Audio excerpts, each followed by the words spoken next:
Hi friends, నేను ఒక important విషయం చెప్పాలనుకున్నాను. ఈరోజు మార్నింగ్ అది నేను ఫేస్ చేశాను.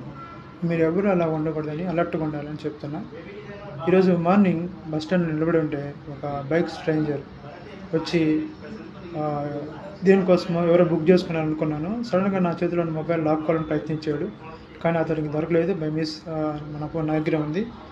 ఎందుకు చెప్తున్నా అంటే, ఉదయాన్నే డ్యూటీకి వెళ్ళే వాళ్ళు చాలామంది ఉంటారు కాబట్టి 5 గంటలకు 6:30కి మరి కొంచెం అలర్ట్గా ఉంటే మంచిది. మీరు వాడుతున్న మొబైల్ హ్యాండ్స్ పట్టుకోవటం కానీ, ఫింగర్స్ మీద పెట్టుకొని ఒక చేతితో స్క్రాల్ చేయడం కానీ చేయకుండా లెఫ్ట్ హ్యాండ్ మధ్యలో పెట్టుకొని రైట్ హ్యాండ్ తోటి ఫింగర్ తోటి మీరు కొంచెం సెక్యూర్గా మొబైల్ మీకున్న ఒక స్టేటస్ని బట్టి కావచ్చు, మీకు ఇంపార్టెంట్ న్యూస్ని బట్టి కావచ్చు చూసుకోవచ్చు. అలా కాక ఒక ఫింగర్తో వన్ హ్యాండ్తో పట్టుకొని ఫింగర్స్తో స్క్రాల్ చేయడం వల్ల వాడు వచ్చినప్పుడు ఫాస్ట్గా లాగేసుకుంటాడు కాబట్టి మీ ఫోన్ తీసుకొని పోయే అవకాశం ఎక్కువ ఉంటుంది. కనుక అలా కాక మీ రోడ్డు మీద నడుచుకొని వెళ్తున్నప్పుడు రైట్ సైడ్లో అతను వస్తున్న వెహికల్స్ వస్తాయి కాబట్టి ఆపోజిట్లో మొబైల్ పట్టుకోండి.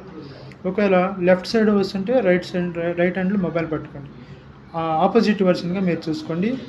మరి మీరు వెళ్తుంది కరెక్ట్ వే అయినా వాళ్ళు వస్తున్నప్పుడు ఒకవేళ లెఫ్ట్ హ్యాండ్లో ఉన్నప్పుడు ఫోన్ వాళ్ళు లాగేసుకుంటే ఇప్పుడు ఏం చేయాలనుకుంటే, వాడు వస్తున్నప్పుడు కొంచెం అనుమానం ఉంటే ఫోన్ తీసుకొని మీ హ్యాండ్ బ్యాగ్లో కానీ లేకపోతే మీ పాకెట్లో పెట్టుకోండి.